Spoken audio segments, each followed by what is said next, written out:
मावळातील एकता प्रतिष्ठान डोणे गावातील शिवप्रेमींनी किल्ले लोहगड ते डोणे मावळ अशी शिवज्योत आणली आहे। या दरम्यान तालुका पातळीवर आट्यापाट्या या मराठमोळ्या खेळातील बाल शिवप्रेमींनी शिवज्योत प्रज्वलित केली।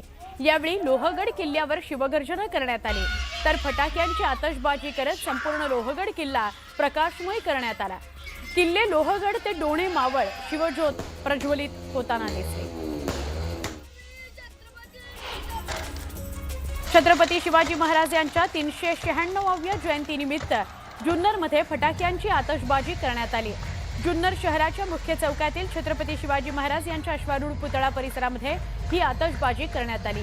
या आतषबाजीमुळे पूर्ण आसमंत उजळून निघाला। शिवरायांच्या जयंतीनिमित्त लातूर शहरात पाळणा उत्सव मोठ्या उत्साहात आणि भक्तिभावाने पार पडला। मध्यरात्री 12 वाजता लातूरच्या छत्रपती शिवाजी महाराज चौक इथं सार्वजनिक शिवजन्मोत्सव समितीच्या वतीने देखणा आणि भव्य कार्यक्रम आयोजित करण्यात आला होता। यावेळी पारंपरिक पाळणा सोहळ्यासह सांस्कृतिक कार्यक्रमांचे आयोजन करण्यात आलं होतं। ऐतिहासिक पोवाडे आणि स्फूर्तिदायी सादरीकरणांनी उपस्थितांमध्ये देशभक्तीची भावना जागृत केली। छत्रपती शिवाजी महाराज यांच्या 396व्या जयंतीनिमित्त जळगावातील शिवतीर्थ मैदानावर मध्यरात्री अभूतपूर्व उत्साहात शिवजयंती साजरी करण्यात आली। रात्री 12 वाजताच आमदार सुरेश भोळे यांच्या उपस्थितीमध्ये महाराजांच्या पुतळ्याला महाआरती करून शेकडो शिवप्रेमींनी छत्रपती शिवाजी महाराज की जयचा जयघोष केला आणि परिसर दुमदुमून सोडला। छत्रपती शिवाजी महाराजांच्या जयंतीनिमित्त श्री शिवजन्मोत्सव मध्यवर्ती महामंडळाच्या वतीने सोलापूर शहरातील शिवाजी महाराज मुख्य चौकातील शिवरायांच्या अश्वारूढ पुतळ्यासमोर भव्य पाळणा सोहळा आयोजित करण्यात आला होता। रात्री 11 वाजल्यापासून सुरू झालेल्या या कार्यक्रमाकरता शहरासह जिल्ह्याच्या विविध भागांमधून हजारोंच्या संख्येने नागरिक उपस्थित होते। नऊवारी साडी, पारंपरिक अलंकार आणि सांस्कृतिक वेशभूषेमुळे संपूर्ण परिसरात मराठमोळ्या परंपरेचं दर्शन घडलं। राज्यभरासह बुलढाणा जिल्ह्यातही छत्रपती शिवाजी महाराजांच्या जयंतीचा उत्सव बघायला मिळाला। विविध उपक्रमांमधून शिवरायांना अभिवादन केलं जात आहे। बुलढाणा जिल्ह्यातील शेगावमध्ये चित्रकार रवी इंगळे यांनी स्वखर्चातून 5 मजली इमारतीच्या भिंतीवर छत्रपती शिवाजी महाराजांची प्रतिमा साकारली आहे। ऑइल पेंटच्या माध्यमातून साकारण्यात आलेली ही प्रतिमा सगळ्यांचं लक्ष वेधून घेते। छत्रपती शिवाजी महाराज जयंती उत्सवानिमित्तानं भुसावळ रेल्वे स्थानकाजवळ पूर्णाकृती पुतळ्याची रंगरंगोटी करून सजावट करण्यात आली। पुतळा परिसरामध्ये फुलांच्या माळा तसंच समोरील रस्त्यावर विद्युत रोषणाई करण्यात आली। शिवजयंतीनिमित्त शहरातील हजारो शिवभक्तांच्या सहभागाने मिरवणूक, प्रतिमा पूजन, शिवप्रतिज्ञा असे कार्यक्रम आज होणार आहेत। रत्नागिरी जिल्ह्यातील दापोली शहरातल्या डॉक्टर बाबासाहेब आंबेडकर चौक इथल्या छत्रपती शिवाजी महाराजांच्या अश्वारूढ पुतळ्याचा शिवजयंतीनिमित्त सोहळा साजरा करण्यात आला। आकर्षक रोषणाई या पुतळ्याच्या बाजूला करण्यात आली होती। शिवसृष्टी परिसरामध्ये विद्युत दिव्यांची लखलख, भगवे ध्वज आणि फुलांची सजावट यामुळे परिसर देशभक्तीच्या रंगात न्हाऊन निघाला। उपमुख्यमंत्री अजित पवार यांच्या निधनामुळे राज्यात शोककळा पसरली असताना दापोली विधानसभेचे आमदार राज्यमंत्री योगेश कदम यांनी आपला वाढदिवस अत्यंत साधेपणाने साजरा करण्याचा निर्णय घेतला। दरवर्षी मोठ्या उत्साहात होणारे सगळे सांस्कृतिक कार्यक्रम यंदा रद्द करण्यात आलेले आहेत, तशा सूचना त्यांनी केलेल्या आहेत। कार्यकर्त्यांनी आणलेल्या भेटवस्तू आणि केकही त्यांनी स्वीकारले नाहीत। दुःखाच्या या काळामध्ये जल्लोष न करता संवेदना व्यक्त करणं हेच योग्य असल्याचं कदम म्हणाले। त्यांच्या या निर्णयाचं सगळ्या स्तरातून स्वागत होत आहे। माझी वसुंधरा 5.0 अभियानामध्ये सांगलीच्या वाळवा तालुक्यातल्या येडे निपाणी या गावानं 10,000 लोकसंख्या गटात राज्यात प्रथम क्रमांक पटकावलेला आहे। सलग दुसऱ्यांदा प्रथम येण्याचा बहुमान येडे निपाणी गावानं मिळवलेला आहे। याशिवाय भूमी थीम अभियानामध्ये सुद्धा विभागीय गटात राज्यात सलग दुसऱ्यांदा भरीव कामगिरी प्रथम क्रमांकाचं पारितोषिक येडे निपाणी ग्रामपंचायतीनं प्राप्त केलेलं आहे। येडे निपाणी गावाला सलग दुसऱ्या वर्षी यश मिळवत 2.5 कोटींचं बक्षीस मिळालेलं आहे। सांगली कृषी उत्पन्न बाजार समितीमध्ये चालू हंगामातील बेदाण्याचा शुभारंभ झाला। पहिल्याच शुभारंभामध्ये सौद्यात बेदाण्याला 401 रुपये प्रति किलो इतका उच्चांकी दर मिळाला। बेदाणा सौद्यांमध्ये 100 टन नवीन बेदाण्यांची आवक झालेली होती। चांगल्या प्रतीच्या हिरव्या बेदाण्याला 331 ते 401 तर मध्यम हिरवा बेदाणा 250 ते 320 आणि काळा बेदाणा 120 ते 180 रुपये प्रति किलो भाव मिळतो आहे। यंदाच्या हंगामामध्ये घटलेल्या द्राक्षांच्या उत्पादनामुळे बेदाण्याला चांगला दर मिळत असल्याने शेतकऱ्यांमध्ये आनंद आहे। सांगली महानगरपालिकेच्या विरोधी पक्षनेतेपदी काँग्रेसचे मंगेश चव्हाण यांची निवड झाली आहे। पदभार स्वीकारताना त्यांनी विकासासाठी ठाम विरोधाची भूमिका घेण्याची ग्वाही दिली असून महापौर धीरज सूर्यवंशी यांनी त्यांना शुभेच्छा दिल्या। धाराशिवचे आमदार राणा जगजितसिंह पाटील यांच्या पत्नी अर्चना पाटील यांच्यावर होत असलेल्या घराणेशाहीच्या आरोपावरून चंद्रकांत पाटील यांनी अर्चना पाटील यांची वाटाघाट केली। घराणेशाहीचा आरोप करणाऱ्यांनी अर्चना पाटील यांचं काम पाहावं। त्या गेली अनेक दिवसांपासून राजकारणामध्ये सक्रिय आहेत। वेगवेगळी पदं त्यांनी भूषवलेली आहेत। घराणेशाहीचे आरोप करायचेच असतील तर मग राज्यात वरपासून खालपर्यंत बोलावं लागेल असं म्हणत चंद्रकांत पाटलांनी शिवसेना पक्षातील नेत्यांवर अप्रत्यक्षपणे टोला हाणला। धाराशिवमध्ये शिवसेनेतील अंतर्गत वाद पुन्हा चव्हाट्यावर आलाय। शिवसैनिक अजित खोत यांनी पालकमंत्री प्रताप सरनाईक यांच्यावर पक्ष भाजपच्या दावणीला बांधलाय असा आरोप केला होता। त्याला सरनाईक यांच्या समर्थकांनी जोरदार उत्तर दिलं। पुढे टीका केल्यास चोख उत्तर दिलं जाईल असा इशारा देण्यात आला। जिल्हा परिषद आणि पंचायत समिती तिकिटांबाबतचे आरोपही फेटाळून लावण्यात आले। कराड शहरामध्ये सुरू असलेल्या कराड स्टेडियमच्या कामाच्या अनुषंगाने कराड नगरपालिकेतील अधिकारी आणि पालिकेतील प्रमुख नगरसेवकांच्या सोबत बैठक घेऊन आढावा घेतला गेला। यानंतर सुरू असलेल्या बांधकामाची पाहणी सुद्धा आमदार भोसले यांनी केली।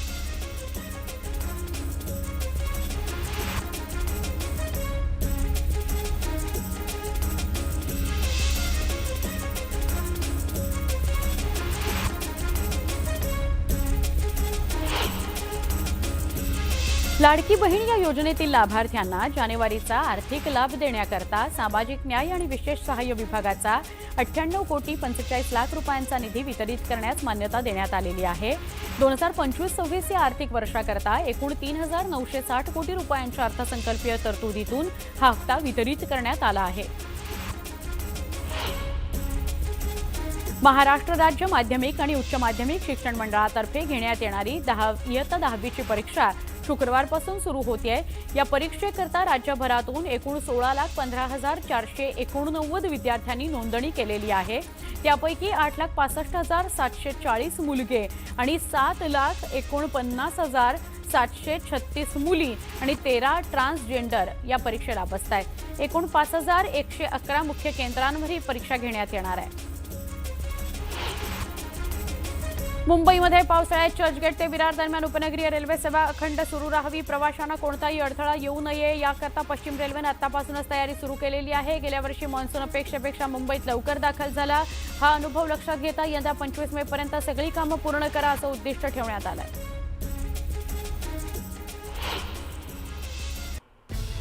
महत्त्वाची बातमी आहे। अजित पवार यांच्या विमान अपघात प्रकरणामध्ये त्यांचा मुलगा जय पवार यानं देखील आता शंका उपस्थित केलेली आहे। अजितदादांच्या निधनानंतर जय पवारांनी प्रथमच या सगळ्या प्रकरणावर भाष्य केलं। त्यांनी सोशल मीडियावर या संदर्भात पोस्ट शेअर केली आणि शंका उपस्थित केली आहे। ब्लॅक बॉक्स सहजपणे नष्ट होऊ शकत नाही। VSR कंपनीवर बंदी घालण्याची जय पवार यांनी मागणी केलेली आहे आणि या अपघाताची सखोल चौकशी व्हावी, निपक्षपातीपणे चौकशी व्हावी असं जय पवार यांनी पोस्टमध्ये लिहिलं आहे।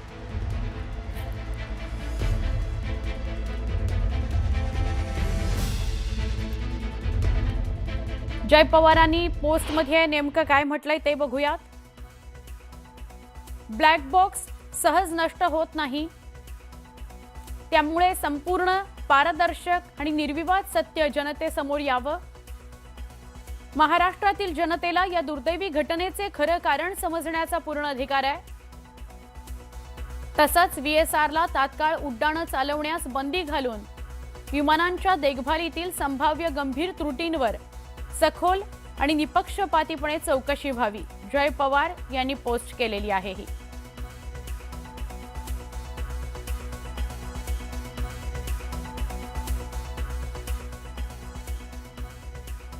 पुन्हा एकदा वेगवान स्वरूपातल्या घडामोडी। एआयचा वापर करून अजित पवारांच्या आवाजात दिशाभूल करणाऱ्या ऑडिओ व्हिडिओ क्लिप्स विरोधात राष्ट्रवादी काँग्रेसकडून आक्षेप घेण्यात आलेला आहे। हे कृत्य अत्यंत गंभीर आणि दंडनीय गुन्हा असून कडक कायदेशीर कारवाई करणार असल्याचा इशारा सुनील तटकर यांनी दिला। ठाकरेंच्या शिवसेनेचे प्रवक्ते अखिल चित्रे यांनी वांद्रे परिसरामध्ये लावलेल्या बॅनरवरून अखिल चित्रे यांच्यावर गुन्हा दाखल करण्यात आलाय। वांद्रे परिसरामध्ये मंत्री आशिष शेलार यांचे देखील सतत बॅनर लागत असतात। मग आशिष शेलार यांच्यावर पोलीस गुन्हा दाखल करणार का, असा सवाल ठाकरेंच्या शिवसेनेनं केला।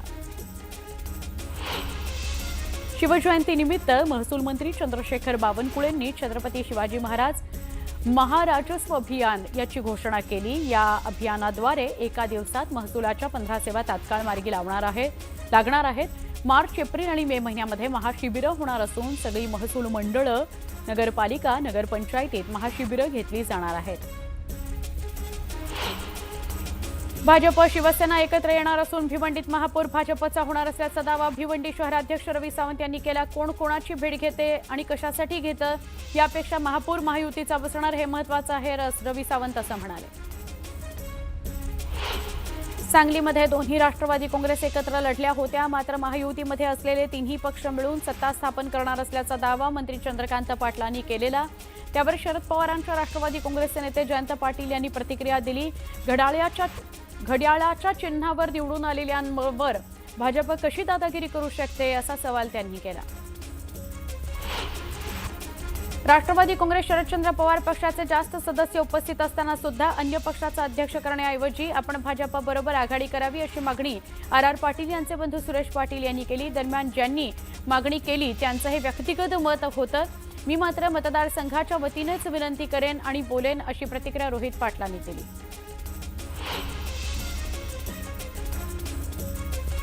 शिवसेना ठाकरे पक्षाकडून समित्यांसाठी उमेदवारी दिली जाणार नाहीये। मुंबई महापालिकेमध्ये समित्यांची निवडणूक बिनविरोध होणार आहे। सांगली जिल्हा परिषदेतील भाजपच्या गटनेतेपदी आशिष जाधव यांची निवड करण्यात आली। निवडीनंतर आशिष जाधव यांचा भाजपच्या वतीने सत्कार करण्यात आला। आमदार सुरेश खळे, आमदार गोपीचंद पडळकर आणि आमदार सत्यजित देशमुख यांच्या उपस्थितीमध्ये हा सत्कार करण्यात आला। चोपडा नगर परिषदेमध्ये पहिली विशेष सभा पार पडली। दरम्यान चोपडा शहरामध्ये सुरू असलेल्या पाणीपुरवठा योजनेला विनादंड मुदतवाढ दिल्यानं भाजपच्या नगरसेवकांनी हरकत घेतली। परभणीमध्ये नवनिर्वाचित महापौरांनी जन्म मृत्यू प्रमाणपत्र कार्यालयामध्ये आढावा घेतला। अधिकारी आणि कर्मचाऱ्यांना त्यांनी खडसावलं, तातडीनं नागरिकांच्या अडचणी सोडवण्याच्या सूचना दिल्या। शिवजयंतीनिमित्त सर्वत्र शिव उत्सव जल्लोषात साजरा केला जातोय। त्यातच छत्रपती शिवाजी महाराज यांच्या दर्शनाकरता मनोज जरांगे शिवनेरी किल्ल्यावर पायी चालत गेले। शिवजयंतीच्या पूर्वसंध्येला साताऱ्यातील अजिंक्यतारा किल्ल्यावर मोठा मशाल महोत्सव घेण्यात येतो। त्यामुळे इतिहासाची साक्ष सांगणारा अजिंक्यतारा हा शेकडो मशालींनी उजळून निघाला। शिवजयंती महोत्सव समिती यांच्या वतीने या महोत्सवाचं आयोजन केलं जातं। अजिंक्यतारा किल्ल्याचं गडपूजन करून या कार्यक्रमाची सुरुवात झाली। मुंबईतील अटल सेतूची थेट वांद्रे वरळी सी लिंकला जोडणी देण्याकरता महत्त्वपूर्ण असलेल्या वरळी शिवडी उन्नत मार्गिकेची सप्टेंबर 2026ची डेडलाईन हुकणार आहे। या पुलाचं रेल्वे हद्दीतील काम पूर्ण करून एप्रिलपर्यंत तो MMRDAकडे हस्तांतरित करायचा होता। राज्य सरकारनं तसे निर्देश दिलेले आहेत, पण प्रत्यक्षात हे काम पूर्ण व्हायला ऑगस्ट किंवा सप्टेंबर उजाडणार आहे। MMRDAनं हे स्पष्ट केलंय। शिक्षण हक्क कायद्याअंतर्गत यंदा 25% प्रवेशाकरता मुंबईतील 323 शाळांमधील 5939 जागांकरता ऑनलाईन प्रवेश प्रक्रिया सुरू झालेली आहे। ही प्रक्रिया 10 मार्चपर्यंत सुरू राहणार आहे। दुर्बल आणि वंचित घटकांमधील विद्यार्थ्यांकरता स्वयं अर्थसहाय्यित व विनाअनुदानित शाळांमध्ये ही प्रवेश प्रक्रिया ऑनलाईन पद्धतीनं राबवण्यात येते। मुंबई महापालिकेच्या कर विभागानं आतापर्यंत झोपडपट्ट्यांमधील 10,770 व्यावसायिक गाळ्यांकडून 32 कोटी 3 लाख रुपयांच्या मालमत्ता कर वसूल केलेला आहे। एकूण कर आकारणी आणि त्यावरील दंडाची रक्कम ही 53 कोटी 46 लाख रुपये इतकी आहे। नागपूर मुंबई समृद्धी महामार्गावरून येणाऱ्या वाहनांचा आमळेवरून पुढे थेट दक्षिण मुंबईत येता यावं याकरता राज्य सरकारनं आणखी एक रस्ता बांधण्याचा निर्णय घेतलेला आहे। यापूर्वी 18 किलोमीटरचा रस्ता बांधण्याचा निर्णय घेतल्यानंतर आता आंबळे साकेत दरम्यान 21.3 किलोमीटर लांबीचा उन्नत मार्ग बांधण्याचा निर्णय घेण्यात आलाय। 6,202 कोटी रुपये खर्चाच्या या उन्नत मार्गाकरता 2026-27 या आर्थिक वर्षाच्या अर्थसंकल्पामध्ये 500 कोटींची तरतूद करण्यात आलेली आहे। लोणावळ्यातील टायगर पॉइंटवर गेल्या 3 महिन्यांमध्ये 3 आत्महत्यांच्या घटना घडलेल्या आहेत। लोकप्रिय पर्यटन स्थळाची ओळख बदलत असून सुरक्षेच्या उपाययोजनांवर आता गंभीर प्रश्न उपस्थित केले जात आहेत। रोहित शेट्टीच्या घरावरील गोळीबार प्रकरणामध्ये मोठी अपडेट समोर आली आहे। फायरिंगसाठी वापरलेलं शस्त्र जप्त करण्यात आलंय। अटक केलेल्या आरोपीकडून शस्त्र हस्तगत करण्यात आलंय। हे शस्त्र फॉरेन्सिक सायन्स लॅबोरेटरीकडे पाठवण्यात आलेलं आहे। परळीतील व्यापारी महादेव मुंडे हत्या प्रकरणामध्ये मुंबईतील ज्ञानवैज्ञानिक प्रयोगशाळेमध्ये दोघांच्या नार्को टेस्ट झाल्या। नार्को टेस्टच्या अहवालानंतर एसआयटीच्या कारवाईची पुढील दिशा ठरणार आहे। या प्रकरणामध्ये एका संशयिताची ब्रेन मॅपिंग टेस्ट झाली होती। मुंबईमध्ये लाचलुचपत प्रतिबंधक विभागाने मोठी कारवाई केलेली आहे। कुरार पोलीस ठाण्याचे 2 पोलीस अधिकारी एसीबीच्या जाळ्यात सापडलेले आहेत। वरिष्ठ पोलीस निरीक्षकांना लाच घेताना रंगेहात पकडण्यात आलं। गुन्हा दाखल करण्याकरता 3 लाखांची लाच मागितली होती। 68वी महाराष्ट्र केसरी कुस्ती स्पर्धा पुण्याच्या वाघोलीमध्ये पार पडणार आहे। 18 ते 22 मार्च दरम्यान महाराष्ट्र केसरी कुस्ती स्पर्धा होणार आहे। ही घोषणा महाराष्ट्र राज्य कुस्तीगीर महासंघाने केली आहे। भिगवणमधील तरुणीच्या अपहरण प्रकरणाला वेगळं वळण लागलंय। अपहरण झालं नसल्याची त्या तरुणीनंच माहिती दिलेली आहे। तरुणांसोबत प्रेमसंबंध असल्याचंही तरुणीनं मान्य केलेलं आहे।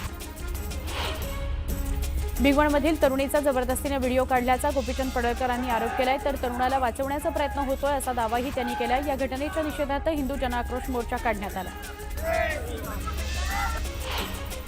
नंदुरबार जिल्ह्यातल्या अक्कलकुवा इथल्या जामिया शिक्षण संस्था दहशतवादी संघटनांना फंडिंग करत असल्याचा आरोप भाजप नेते किरीट सोमय्या यांनी केला। त्यामुळे आता नव्या वादाला तोंड फुटण्याची चिन्ह आहे। येत्या काळामध्ये बुलेट ट्रेनसारखा मोठा प्रकल्प सुरू होणार असून यातून फक्त गुजरातमधील लोकांना महाराष्ट्रात येऊ नये, तर महाराष्ट्रातील लोकांनी देखील गुजरातमध्ये जाऊन व्यवसाय सुरू करावा असं आवाहन राज्याचे वनमंत्री गणेश नाईक यांनी केलं। गणेश नाईक यांच्या हस्ते पालघरमध्ये ग्लोबल कोकण महोत्सव आणि सरस प्रदर्शनाचं उद्घाटन पार पडलं। मुंबईमध्ये हवेतील प्रदूषण कमी करण्याकरता पालिकेचा घनकचरा विभाग कामाला लागला आहे। रस्त्यावर उडणारी धूळ रोखण्याकरता वर्षभर रस्ते धुण्यात येणार आहेत। पावसाळा वगळून उरलेल्या सुमारे 150 दिवसांकरता रस्ते धुण्यासाठी 125 पाण्याचे टँकर्स भाडेतत्वावर घेण्यात येणार आहेत। गल्लोगल्लीतील रस्ते धुण्याकरता यामध्ये लहान टँकर्सही घेण्यात येणार आहेत।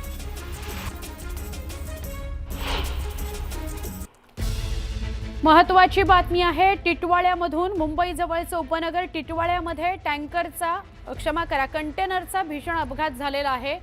भरधाव येणाऱ्या कंटेनरने अनेक वाहनांना धडक दिलेली आहे। अनेक म्हणजे साधारणपणे 10 ते 15 वाहनांना धडक दिलेली आहे।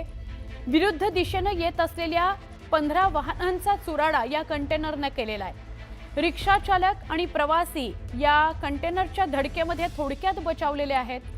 अपघाताचा हा थरार सीसीटीव्हीत कैद झालेला आहे।